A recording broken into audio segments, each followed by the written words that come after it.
बहराइच को लेकर के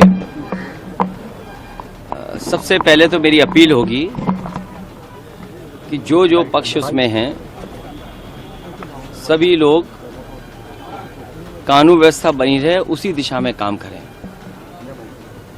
जो घटना हुई है वो दुखद है और किस कारण हुई है प्रशासन, शासन और हमारे प्रेस के साथी आप सब जानते हैं। सरकार को न्याय करना चाहिए। एक चौकी इंचार्ज या वहां पर मौके पे कोई और छोटा अधिकारी हट जाए उससे कानून व्यवस्था नहीं संभलेगी।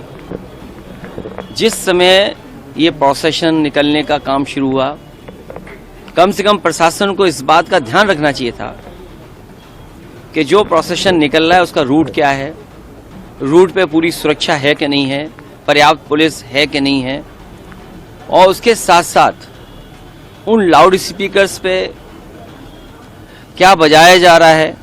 अगर ये बात मैं कहूँ तो हो सकता है सरकार कुछ और बात कहे, लेकिन कम से कम प्रशासन को यह ध्यान रखना चाहिए था कि आखिरकार क्या बजा रहे हैं, क्या किसी को अपमानित कर रहे हैं। तो ये पूरी जिम्मेदारी शासन की थी, सरकार की थी।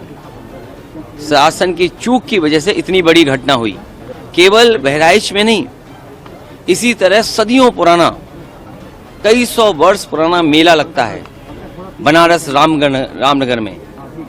पर्याप्त पुलिस न होने की वजह से, पर्याप्त बैरिकेडिंग न होने की वजह से, पर्याप्त सुरक्षा के इंतजाम न करने की वजह से बहुत से लोगों को अपमानित होना पड़ा और लाठी चली, बहुत से लोगों को चोट आई है।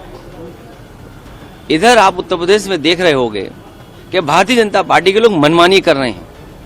लखीमपुर में किसने नहीं देखा कि विधायक के झापड़ मारा गया और फिर क्या कार्रवाई हुई? सतीश महाना से मिलने आए थे। क्या कार्रवाई हुई सोचिए आप। अगर वो एफआईआर लिखाना चाहते हैं तो एफआईआर नहीं दर्ज होगी क्या? एडमिनिस्ट्रेशन को सो मोटो लेकर के नई एफआईआर दर्ज करनी चाहिए थी। प्रशासन को खुद लॉ एंड ऑर्डर को बेहतर बनाने के लिए लोगों की नज़र में ये जायज संदेश कि हाँ प्रशासन काम करता है, एक्ट करता है। और वहाँ के जिलाधिकारी कोई पहली बार थोड़ी ये देख रहे हैं तमाशा। इससे पहले भी उन्होंने तमाशा देखा जब पर्चे छीने गए। उससे पहले भी समाजवादियों पे इन्होंने लाठी चलाई, समाजवादियों को अपमानित किया। समाजवादी पार्टी को अलग तरीके से नज़र से देखते हैं। तो क्या वहाँ के जिलाधिकारी तमाशा नहीं देख रहे थे? अब तो उन्हीं के विधायक को तमाशा पड़ गया, अब तो और देखें तमाशा। और बहराइच या और जगह जो घटनाएं हो रही हैं उसकी जिम्मेदार अगर कोई है तो शासन है, प्रशासन है और इनकी वोट की राजनीति है, जिसकी वजह से ये जानबूझ करके करा रहे हैं। कभी किसी के खिलाफ स्टेटमेंट दिलवा देना, कभी टीवी चैनलों पे झगड़ा करा देना, ये इनकी सोची समझी चाल है। मैं जनता से अपील करूंगा कि भारतीय जनता पार्टी की चाल समझिए। ये नफरत या झगड़ा करा के ही समाज को बांट करके अपने राजनीतिक लाभ लेना चाहते हैं। लखनऊ में अमन गौतम की